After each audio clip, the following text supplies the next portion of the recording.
ছেলেটি কোরিয়ার সবচেয়ে ধনী মাল্টিন্যাশনাল কোম্পানির মালিক। আভিজাত্য যা চারিদিকে ধুলোর মতো ছড়িয়ে, হাত বাড়ালে চাঁদও হাতের মুঠোয় চলে আসে। কিন্তু এত কিছুতেও ছেলেটি সুখী ছিল না, কারণ সে 20 বছর আগে তার এক বান্ধবীকে দেয়া প্রতিশ্রুতি পালন করতে পারেনি।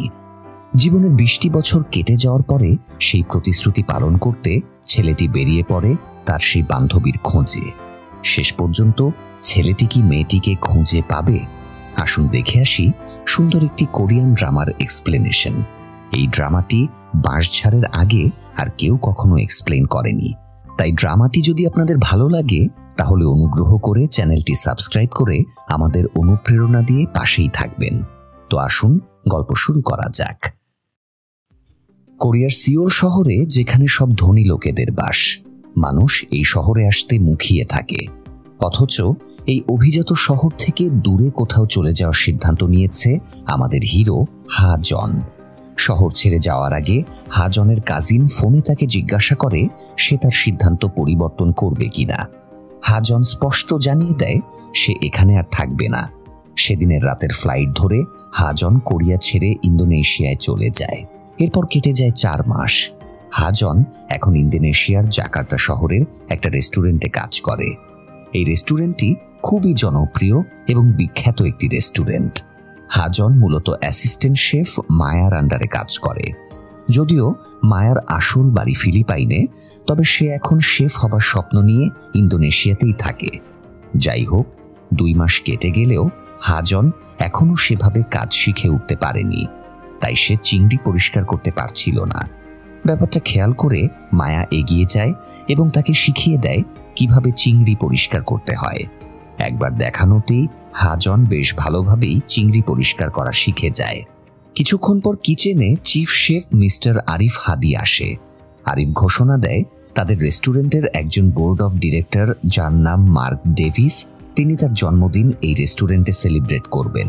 তাই সবাইকে এমন সব আইটেম বানাতে হবে যেন সেগুলো খাওয়ার পরে মার্ক ডেভিস প্রশংসায় পঞ্চমুখ হয়ে যায়। আর কার খাবার মার্ক ডেভিসের টেবিলে সার্ভ করা সেটা নির্ধারণের জন্য আরিফ তার রাঁধুনিদের মধ্যে একটা কম্পিটিশনের আয়োজন করে।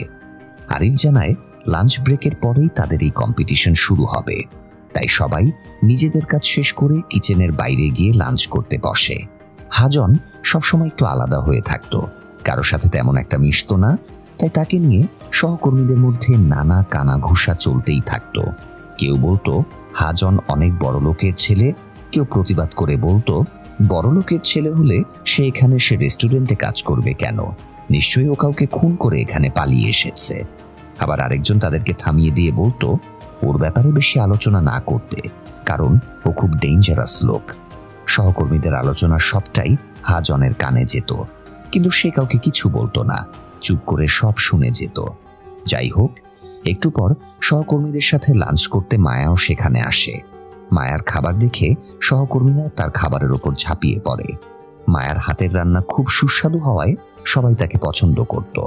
লাঞ্চ করার সময় মায়ার ফোনে এনজিওর মেসেজ আসে। তার অনেক লোন বাকি পড়ে আছে, সেগুলো শোধ করার জন্য তাকে নোটিফিকেশন দেয়া হচ্ছে। মায়াকে চিন্তিত দেখে তার বান্ধবী স্টেলা তাকে জিজ্ঞাসা করে তার কোনো সমস্যা হয়েছে কিনা।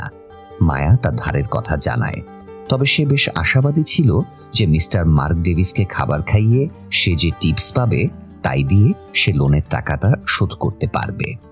একটু পরে সবার কিচেনে ডাক পড়ে। সবাই নিজেদের কাজ গোছাতে শুরু করে। আরিফ নির্দেশ দেয়া মাত্রই রাঁধুনিরা প্রয়োজনীয় জিনিসপত্র বেছে নেওয়া শুরু করে। শেষে দেখা যায় মায়ার জন্য শাকসবজি কিছুই বেঁচে নেই। সে এখন কি রান্না করবে? তখনই হা জন কিছু শাকসবজি ও অন্যান্য উপাদান নিয়ে এগিয়ে আসে।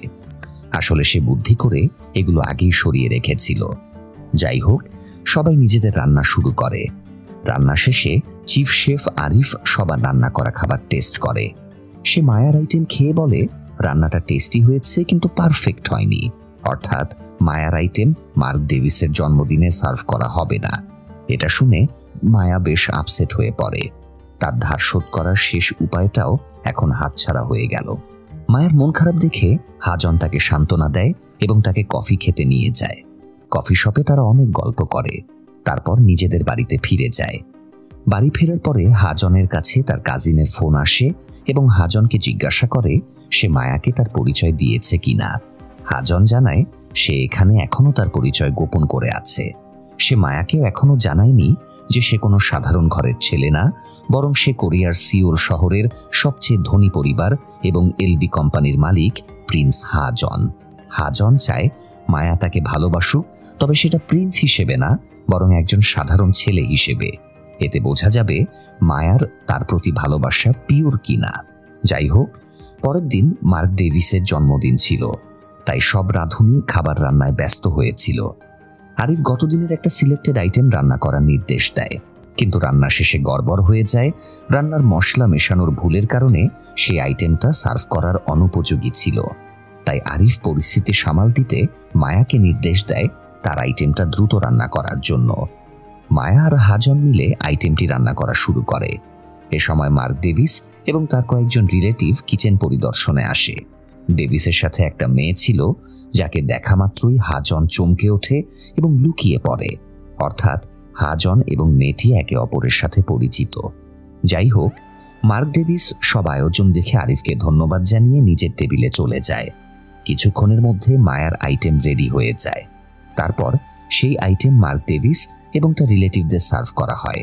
সবাই খাবারটা খাওয়ার পরে এতটাই আনন্দিত হয় যে সবাই দাঁড়িয়ে করতালি দিতে শুরু করে। মায়া আর হাজনও তাদের খুশি করতে পেরে হাঁপ ছেড়ে বাঁচে। কিন্তু তখনই ঘটে আরেক বিপত্তি। মার্ক ডেভিসের স্ত্রীর গলায় কিছু একটা আটকে যায়। মহিলা হকপক করার পর একটা ক্লিপ গলার ভেতর থেকে বেরিয়ে আসে। এটা দেখে তো আরিফের মেজাজ চরমে। এতক্ষণে যা রেপুটেশন কামিয়েছিল তা এক মুহূর্তেই শেষ। আরিফ হাজন আর মায়াকে পার্সোনালি ডেকে নিয়ে অনেক বকাঝকা করে। সে মায়াকে বলে, তোমাকে আমি অনেক ভরসা করেছিলাম, কিন্তু তুমি আমাকে এভাবে ডুবালে। মায়া আরিফকে বারবার সরি বলে এবং সব দোষ নিজের কাঁধে নিয়ে নেয়। আরিফ জানায় সে মায়ের উপর অনেক আপসেট, তাই সে মায়ার সিনিয়র শেফ হওয়ার প্রমোশনও আটকে দেয়। মায়া আপসেট হয়ে লকার রুমে নিজের জিনিসপত্র নিয়ে বেরিয়ে যাচ্ছিল। হাজন তাকে সরি বলার চেষ্টা করে, কিন্তু মায়া হাজনকে থামিয়ে দিয়ে বলে তার এখন কথা বলার ইচ্ছে নেই। আসলে রান্নার সময় ভুলটা হাজনেরই ছিল, তবুও সব দোষ মায়া নিজের ওপর নিয়ে নিয়েছে। মায়া হাজনের সাথে কথা না বলে বাড়ি চলে যায়। হাজনও মন খারাপ করে বাড়ি ফিরে আসে। বাড়ি ফিরে দেখে তার কাজিন তার সাথে দেখা করতে এসেছে। হাজন তাকে জিজ্ঞাসা করে সে ইন্দোনেশিয়ায় কি করতে এসেছে।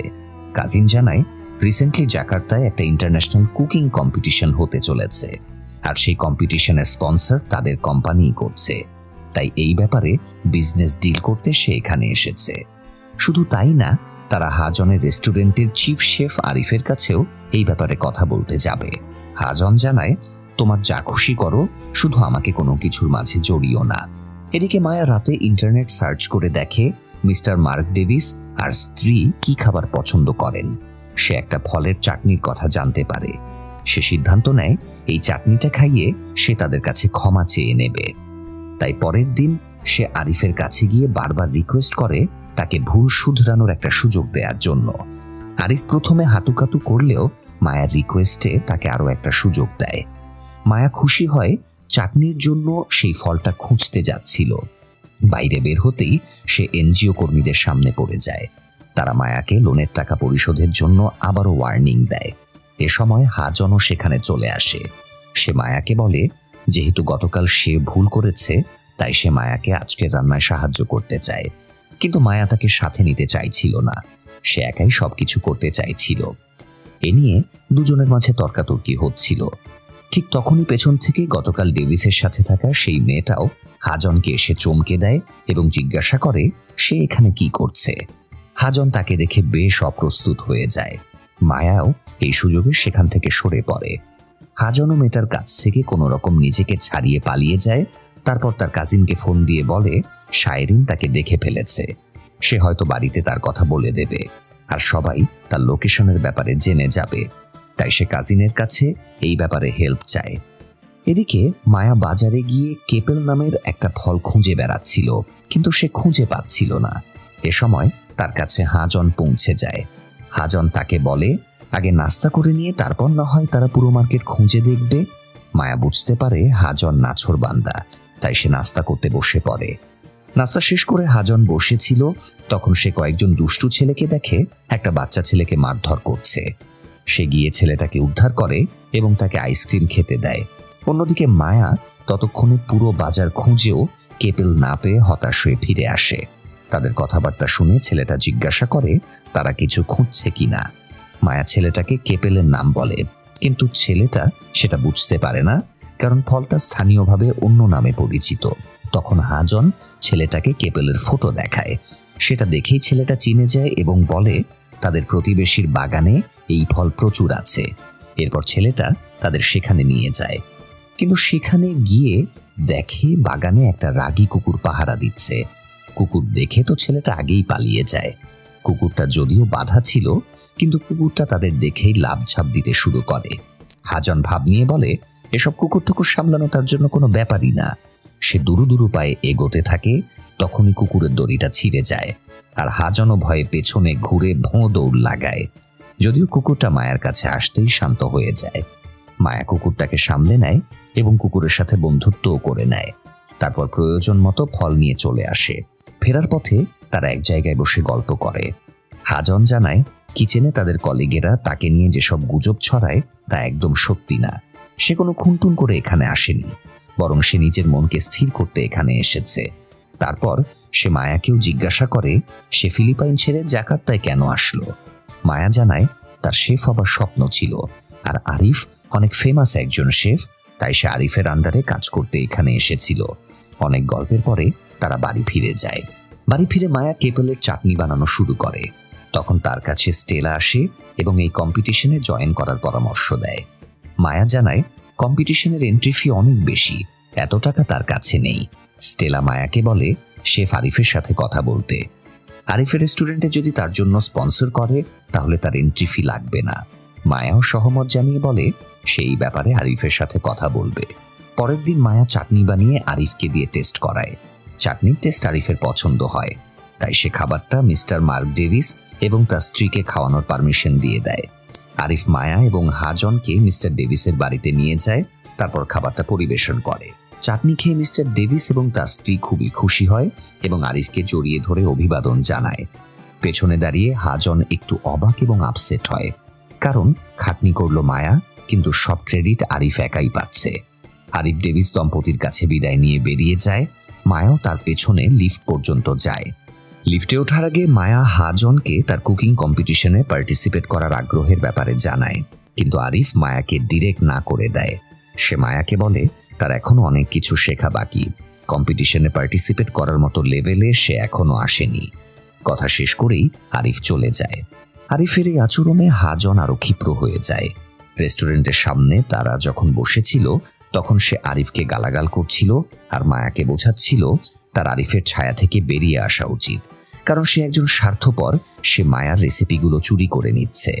এমনকি হাজন এতই রেগে যায় যে সে আরিফের সাথে সরাসরি কথা বলতে ভেতরে চলে যায়। তাকে আটকাতে মায়া আর স্টেলাও তার পেছনে দৌড় দেয়। হাজন ভিতরে গিয়ে আরিফের সাথে বাগবিতণ্ডায় জড়িয়ে পড়ে। এরই মধ্যে আবার হাজনের খোঁজে কোরিয়া থেকে কিছু ডিটেকটিভ সেখানে চলে আসে। আসলে শায়রিন হাজনের বাড়ির লোককে জানিয়ে দিয়েছিল সে হাজনকে এখানে দেখেছে, তাই তারা তাকে খুঁজতে চলে আসে। এমনকি আরিফের কাছেও নোটিশ চলে যায় তারা হাজনকে খুঁজছে। এ সময় রেস্টুরেন্টে হাজনের কাজিনও ছিল, তাই সে ঘটনা বুঝতে পেরে হাজনকে বাঁচাতে কিচেনের ফায়ার অ্যালার্ম চালু করে দিয়ে সবাইকে এলোমেলো করে দেয়। আর সেই সুযোগে হাজনও সেফ এক্সিটে পালিয়ে যায়। কিছুক্ষণের মধ্যে স্টাফরা বুঝতে পারে এটা একটা ফলস অ্যালার্ম ছিল, তাই তারা আবারও কাজে ফিরে আসে। হাজনের কাজিন তাকে নিয়ে পার্সোনালি আরিফের সাথে দেখা করে এবং তাকে বোঝায় হাজন তার কাজিন। সে কোরিয়াতে তেমন কোনো কাজের সুযোগ না পেয়ে এখানে কাজের সন্ধানে এসেছে। লম্বায় বাড়লেও বুদ্ধিতে সে এখনো বাড়েনি, তাই মাঝে মধ্যে উল্টাপাল্টা আচরণ করে ফেলে। কাজিন হাজনকে আরিফের কাছে ক্ষমা চাইতে বলে। হাজনও বিনা বাক্যে ক্ষমা চেয়ে নেয়। আরিফও তাকে ক্ষমা করে দিয়ে কাজে ফিরে যেতে বলে। বিকেলে হাজন স্টেলাকে নিয়ে মায়ার বাড়িতে যায়। তারা মায়াকে সাজেশন দেয় সে চাকরির পাশাপাশি যেন নিজেও রান্নার বিজনেস চালু করে। সে যদি নিজের কিচেনে খাবার রান্না করে, এগুলো হোম ডেলিভারি করে, তাহলে সে বাড়তি কিছু টাকা আয় রোজগার করতে পারবে। ফলে তার কম্পিটিশনের পার্টিসিপেট করার টাকাটাও উঠে আসবে।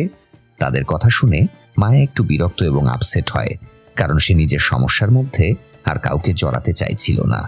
সে নিজের সমস্যা নিজেই সমাধান করতে চাইছিল। তাই মায়া তাদের দুজনের অফার ফিরিয়ে দিয়ে তাদের চলে যেতে বলে। কিন্তু অনেকক্ষণ ভাবনা চিন্তা করার পর মায়ার মনে হয় ওরা তো ভুল কিছু বলেনি। সে বাড়তি কিছু টাকার জন্য এই কাজটা করতেই পারে, এতে তো দোষের কিছু নেই।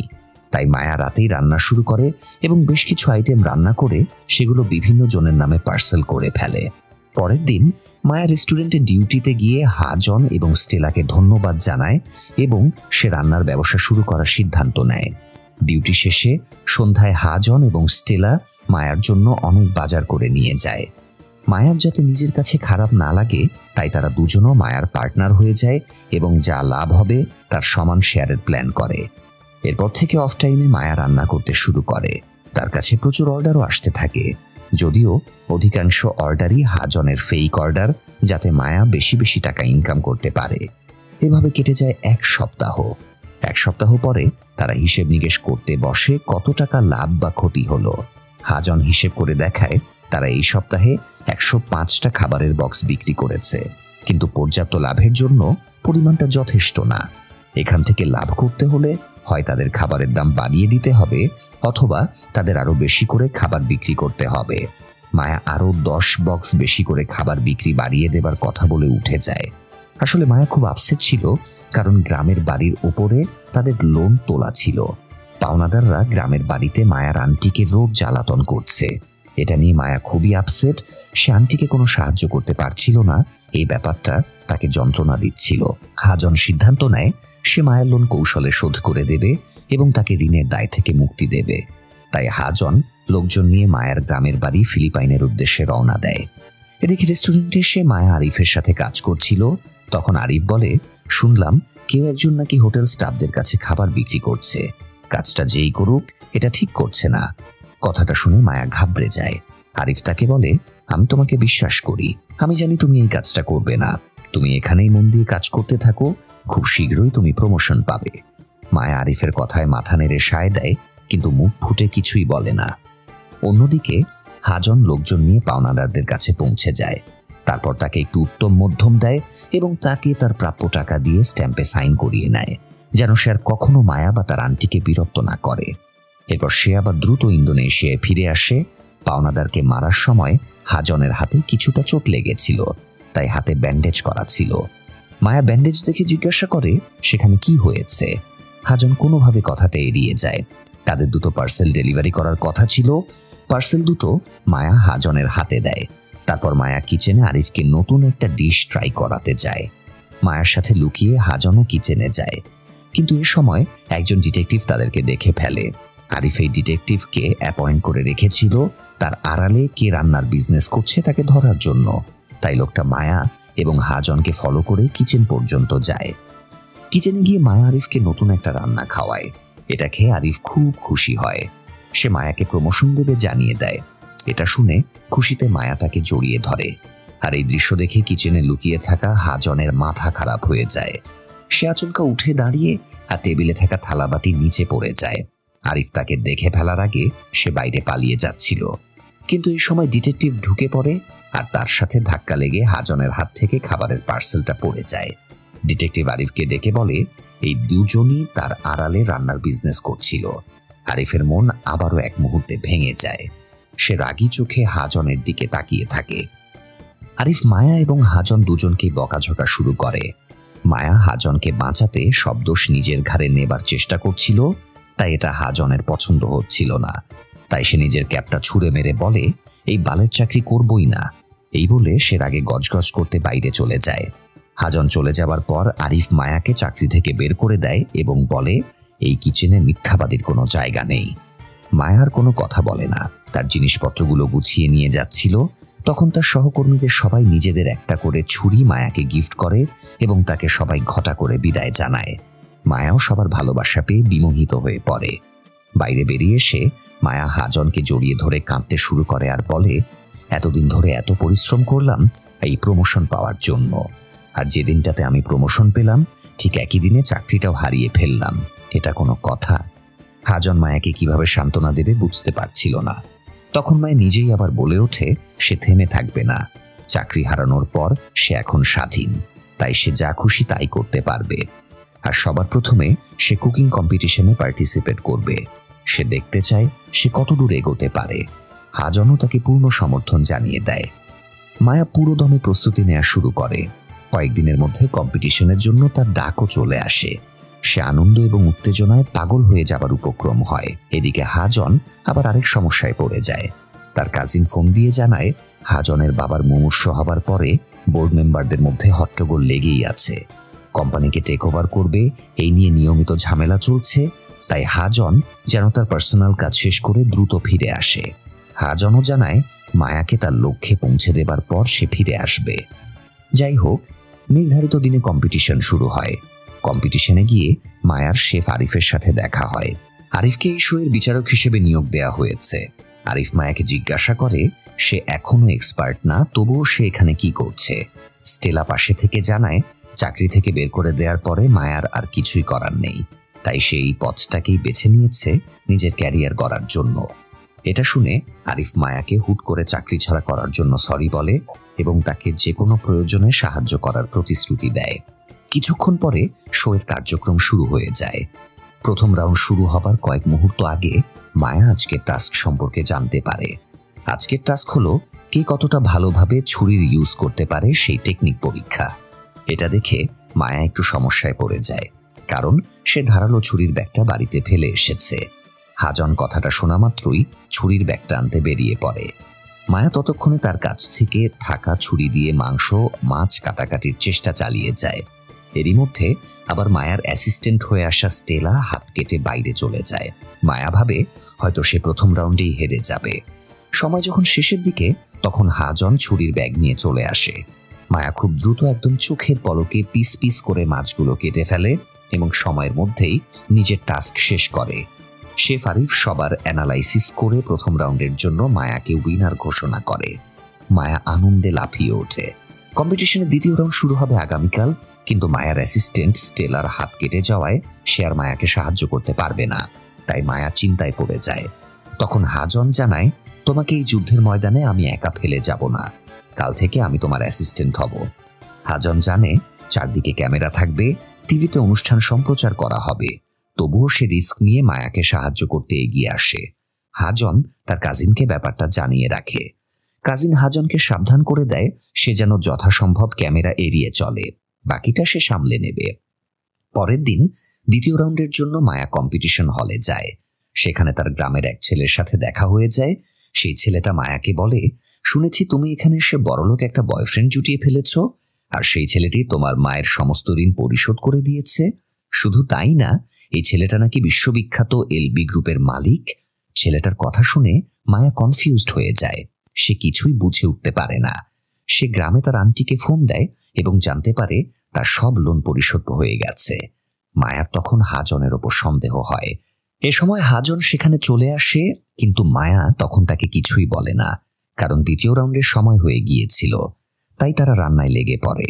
রান্নার এক পর্যায়ে মায়াকে নারিকেল কুটতে দেখে হাজনের ছোটবেলার কোনো অতীত মনে পড়ে যায়, আর সে থাকতে না পেরে দৌড়ে বেরিয়ে যায় এবং ওয়াশরুমে গিয়ে বমি করে ফেলে। হাজনের এমন কাণ্ডের জন্য এই রাউন্ডে মায়া আর উইনার হতে পারে না। শো শেষ করে বের হলে হাজন মায়াকে সরি জানায়, কিন্তু মায়া তার উপর খুব রেগেছিল। মায়া তাকে বকাবকি করে আর জিজ্ঞাসা করে সে তাকে একা রেখে কেন পালিয়ে গেল। হাজনকে উত্তর না দিতে দেখে মায়া আবারও তাকে জিজ্ঞাসা করে সে কয়েকদিন আগে ফিলিপাইন গিয়েছিল কিনা। সেদিন হাজন সারাদিন মিসিং ছিল, অর্থাৎ হাজন ফিলিপাইনে গিয়ে তার লোন পরিশোধ করে এসেছে। এটা নিয়েও মায়া তাকে রাগ দেখায়। হাজন জানায় সে মায়াকে সাহায্য করতে চেয়েছিল, কিন্তু মায়া বলে তুমি একটা মিথ্যাবাদী, সবসময় মিথ্যা বলে এসেছ। হাজন জানায় তার সত্য বলার মতো সাহস ছিল না। মায়া বলে সত্য বলতে সাহস লাগে না, শুধু বলার ইচ্ছেটা লাগে। এই বলে মায়া নিজের মুখটা ঘুরিয়ে নেয়। তখন হাজন বলে সত্যি যখন শুনতে চাও তাহলে শোনো, তোমরা আমাকে জ্যাক নামে চেনো, কিন্তু আমার নাম জ্যাক না, আমি হলাম হাজন, আর এটাই সবচেয়ে বড় সত্যি। কথাটা বলে হাজন চলে যায়, আর মায়া তার চলে যাওয়া পথের দিকে অপলক দৃষ্টিতে তাকিয়ে দেখে। বাড়ি ফিরে মায়া কান্নায় ভেঙে পড়ে। স্টেলা এগিয়ে এসে জিজ্ঞাসা করে তার কি হয়েছে। মায়া কোনো উত্তর দেয় না। অন্যদিকে হাজন এয়ারপোর্টে ফ্লাইটের জন্য অপেক্ষা করছিল, তখন তার ছোটবেলার কথা মনে পড়ে যায়। হাজন তার মায়ের সাথে ছোটবেলাতেই কোরিয়া ছেড়ে ফিলিপাইন্স চলে গিয়েছিল, কারণ তার মা আর তার বাবার মাঝে সম্পর্ক ভালো ছিল না। তার বাবা আরো একটা বিয়ে করেছিল, তাই হাজনের মা তাকে নিয়ে ফিলিপাইনে নিজেদের মতো করে বাঁচার জন্য চলে যায়। সেখানে তারা তাদের এক লোকাল গার্জিয়ান মিস্টার রামোসের বাড়িতে ওঠে। মিস্টার রামোস তাদের গাড়িতে করে বাড়িতে নিয়ে যায় এবং তাদের খেয়াল রাখতে শুরু করে। তাদের সেই বাড়িতে একজন কাজের মহিলাও ছিল। এমনিতে কোনো কিছুরই কমতি ছিল না, শুধু একটা জিনিসেরই কমতি ছিল, সেটা হলো হাজনের মায়ের সুখ। প্রায় প্রতি রাতেই হাজন ঘুম ভেঙে দেয়ালে কান রেখে শুনতে পেত তার মা কাঁদছে। দিনেও তার মা সবসময় মন খারাপ করে থাকতো, তাই তার নিজেরও খুব খারাপ লাগতো। একদিন মিস্টার রামন হাজনকে একটা হোটেলে খেতে নিয়ে যায়। এই হোটেলটাতেই মায়া এবং তার মা চালাতো। সেখানে প্রথমবার হাজনের মায়ার সাথে দেখা হয়। মায়া তাকে একটা টেস্টি খাবার বানিয়ে খাওয়ায় এবং দুজনের মাঝে বন্ধুত্ব হয়ে যায়। পরের দিন মিস্টার রামন হাজনকে আবারও হোটেলে নিয়ে যায়। মায়া কিচেনের সামনে দাঁড়িয়ে গাজরের খোসা ছাড়াচ্ছিল। হাজন উল্টা দিকে বসেছিল, তাই সে বারবার ঘাড় ঘুরিয়ে মায়াকে দেখছিল। মায়া ব্যাপারটা খেয়াল করে হাজনের কাছে আসে এবং বলে, এভাবে ঘুরে ঘুরে দেখছো কেন? নাও, সামনে এসেছি, এবার যত খুশি দেখো। হাজন তো বেশ বিব্রত অবস্থায় পড়ে যায়। মায়ার গাজরের খোসা ছাড়ানো দেখে তারও ইচ্ছা করে, তাই সেও একটা গাজরের খোসা ছাড়ায় এবং বেশ আনন্দ পায়।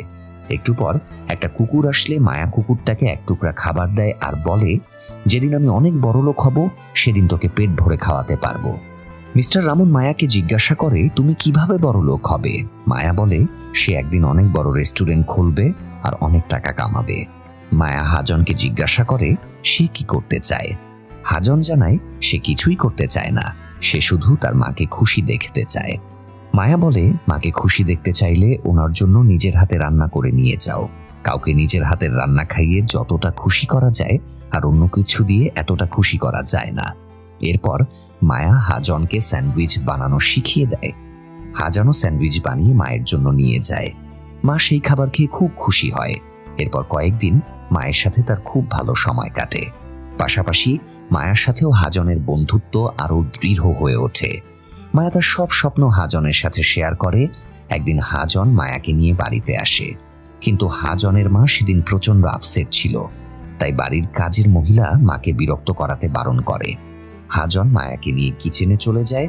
এরপর তারা একটা পিঠা বানায়, কিন্তু সেই পিঠা হাজন মাকে খাওয়াতে পারে না।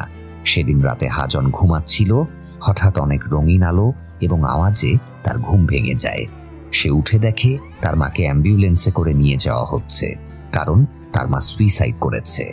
হাজন অনেক কান্নাকাটি করলেও তাকে মায়ের কাছে যেতে দেয়া হয় না। পরের দিন সকালে হাজনের বাবার লোকজন তাকে কোরিয়ায় ফিরিয়ে নিয়ে যেতে আসে। হাজন বলে সে যাওয়ার আগে মায়ের সাথে দেখা করতে চায়, কিন্তু তাকে মায়ের সাথে দেখা করতে দেয়া হয় না। তাকে সোজা কোরিয়ায় নিয়ে চলে আসা হয়। হাজনের চলে যাবার কথা শুনে মায়া দৌড়ে হাজনের বাড়িতে আসে আর তাকে ডাকতে থাকে, কিন্তু বাড়িতে আর কেউই ছিল না। মায়া কাঁদতে কাঁদতে রাস্তায় বসে পড়ে, আর সেই থেকেই তাদের দুজনের মাঝে বিচ্ছেদ শুরু হয়ে যায়। কথাগুলো ভাবতে ভাবতে হাজনের ফ্লাইটের টাইম হয়ে যায়। সে ইন্দোনেশিয়া ছেড়ে কোরিয়া চলে যাবার আগে মায়াকে একটা ফোন করে, কিন্তু তার কল ঢোকার আগেই মায়ার ফোনে কম্পিটিশন ম্যানেজমেন্টের ফোন আসে এবং জানানো হয় তাকে ফাইনাল রাউন্ডের জন্য সিলেক্ট করা হয়েছে। মায়া ফাইনাল রাউন্ডের জন্য রেডি হয়ে শোয়ের প্লেসে আসে। সেখানে আরিফ তাকে অভিনন্দন জানায় এবং নিজের সেরাটা দেওয়ার জন্য বলে। মায়া বলে সে যখন এতদূর চলেই এসেছে, তাই আর তার হারানোর কিছুই নেই, সে জেতার জন্যই লড়াই করবে। এদিকে হাজন তার বাবার কেবিনে যায় এবং বাবাকে বলে, আমি এসেছি, যে জন্য আমায় ডেকেছিলে আমি সেই জন্য এসেছি, কিন্তু তোমার এই প্রাচুর্যের প্রতি আমার কোনো আগ্রহ নেই। তোমার এই প্রাচুর্য আমাকে আমার মাকে ফিরিয়ে দিতে পারবে না, আমার সুন্দর শৈশবকে ফিরিয়ে দিতে পারবে না। কথাগুলো বলতেই তার চোখ বেরিয়ে পানি গড়িয়ে পড়ে। হাজনের ছোটবেলায় তার বাবার বাড়িতে আসার পরের ঘটনাগুলো মনে পড়ে যায়। তার সৎ মা এবং সৎ ভাই বোনেরা কেউ তাকে পছন্দ করত না, সবাই তার সাথে খারাপ ব্যবহার করত, আর এভাবেই তার ছোটবেলা কেটেছিল। এসব ভাবলেই তার বাবার উপর অত্যন্ত রাগ জন্মে। হাজনের বাবা তাকে হাত ইশারায় কাছে ডেকে তারপর নিজের অক্সিজেন মাস্ক খুলে ধরে গলায় বলে, আমি তোমার মাকে শুধুমাত্র ভালোবেসেছি, কিন্তু তার জীবনের শেষ মুহূর্তে আমি তার পাশে থাকতে পারিনি, এজন্য আমি নিজেকে কখনো ক্ষমা করিনি। কিন্তু আমি এখন আমার পাপের প্রায়শ্চিত্ত করতে চাই। তুমি তোমার জীবন সুন্দর করে গড়ে নিও। এই বলেই হাজনের বাবা মারা যায়। এদিকে কম্পিটিশনের ফাইনাল রাউন্ড শুরু হয়ে যায়। মায়া তার ছোটবেলার একটা খাবার রান্না করে, যেটা তার মায়ের কাছে সে শিখেছিল। ফাইনাল রাউন্ড শেষে জাজরা সবাই খাবারটা টেস্ট করার পর মায়াকে উইনার ঘোষণা করে। উইনার হবার পর আরিফ এসে মায়াকে অভিনন্দন জানায়, সেই সাথে তাকে আগামী সপ্তাহ থেকে রেস্টুরেন্টে জয়েন করতে বলে। এমনকি সে মায়াকে প্রমোশনও দেয়, কিন্তু মায়া আরিফের অফার ফিরিয়ে দেয়। মায়া জানায় সে নিজেই রেস্টুরেন্ট দিতে চায় এবং চিফ শেফ হিসেবে কাজ করতে চায়। আরিফ তাকে বোঝায় এত দ্রুত ওপরে ওঠা ঠিক না, সে যত দ্রুত ওপরে ওঠে তার পতনও ততই দ্রুত হয়। কিন্তু মায়া জানায় তার নিজের প্রতি কনফিডেন্স আছে যে সে পারবে। এই বলে সে চলে যায়। অন্যদিকে কোরিয়ার এলবি কোম্পানির বোর্ড অফ ডিরেক্টররা আলোচনায় বসে কোম্পানির নতুন চেয়ারম্যান কে হবে সেটা নিয়ে। হাজনের সৎ বোন নিজেকে চেয়ারম্যান দাবি করে এবং বলে হাজনের কোম্পানি সামলানোর মতো কোনো কোয়ালিটি নেই। এ সময় হাজং মিটিংয়ে প্রবেশ করে এবং বলে, হ্যাঁ, আমার কোনো কোয়ালিটি নেই, কোয়ালিটি তোমার মধ্যেও নেই। এখানে শুধু একজনই কোম্পানি সঠিকভাবে চালিয়ে নিতে পারবে, আর সেটা হলো লি জিন। সে উচ্চশিক্ষিত, বিচক্ষণ, যে কোনো পরিস্থিতি সামাল দিতে এক্সপার্ট, তাছাড়া ব্যবসাটাও ভালো বোঝে। তাই হাজন তার কাজিন লি জিনকে কোম্পানির নতুন চেয়ারম্যান হিসেবে নমিনেট করে। বোর্ডের অধিকাংশ সদস্য লি জিনকে ভোট দেয়াতে সেই নতুন চেয়ারম্যান হিসেবে নির্বাচিত হয়। কোম্পানির ঝামেলা শেষ করে হাজন মায়ের উইনিং ভিডিও দেখছিল। সে আবারও মায়ের কাছে ফিরে যাওয়ার সিদ্ধান্ত নেয়। সে স্টেলাকে ফোন দিয়ে জানতে পারে মায়া ফিলিপাইন্সে তার গ্রামে ফিরে গিয়েছে। মায়া এখন গ্রামে অনেক ফেমাস। সে এখানে নতুন একটা রেস্টুরেন্ট বানানোর প্ল্যান করেছে, কারণ এটাই তার স্বপ্ন। মায়াকে ঘিরে প্রেসের লোকজন নানান প্রশ্ন করছিল। মায়া সেসব প্রশ্নের উত্তর দিচ্ছিল। এ সময় একটা রিমোট কন্ট্রোল তার কাছে আসে। কাছে একটা চিঠি এবং ফুল রাখা ছিল। এগুলো হাজনই তাকে পাঠিয়েছে। হাজন হাওয়াকে সরি জানিয়েছে এবং একটা অ্যাড্রেসে আগামীকাল আসার জন্য বলেছে। মায়া পরের দিন সে অ্যাড্রেসে গিয়ে দেখে হাজন ফুলের বুকে হাতে দাঁড়িয়ে আছে। হাজন বলে, 20 বছর আগে আমি তোমাকে প্রতিশ্রুতি দিয়েছিলাম তোমাকে আমি কুকিং স্কুলে নিয়ে যাব, আর এটাই হলো সেই কুকিং স্কুল। মায়া তাকিয়ে দেখে ছোট বাচ্চারা সত্যি এই স্কুলে রান্না শেখে। এটা দেখে সে হেসে ফেলে। হাজন তার পরিস্থিতি মায়াকে সব বুঝিয়ে বলে এবং তাকে জানায় সে মায়াকে ভালোবাসে এবং মায়ার সাথেই জীবনটা কাটাতে চায়। মায়া বলে, তুমি আমাকে নিজেকে চিনতে শিখিয়েছ, আমার পোটেনশিয়াল আমাকে বুঝতে শিখিয়েছ। তোমার জন্যই আজ আমি এই পর্যায়ে আসতে পেরেছি, তাই আমিও তোমার সাথে সারা জীবন কাটাতে চাই। মায়া হাজনকে জড়িয়ে ধরে, হাজনও শক্ত করে মায়াকে জড়িয়ে ধরে। আর এই সুন্দর দৃশ্যর মাধ্যমেই ড্রামাটির এখানেই হ্যাপি এন্ডিং ঘটে। দর্শক, ড্রামাটি আপনাদের কেমন লেগেছে? ড্রামাটি ভালো লাগলে চ্যানেলটি সাবস্ক্রাইব করতে ভুলবেন না। সেই সাথে কমেন্টে জানিয়ে দিতে পারেন আপনারা আর কি ধরনের ড্রামা দেখতে চান। আমরা আপনাদের পছন্দ মতো ড্রামা নিয়ে আসার চেষ্টা করব, তাই সাপোর্ট করে আমাদের পাশেই থাকুন। দেখা হবে পরের আয়োজনে। ততক্ষণে ভালো থাকুন। ধন্যবাদ।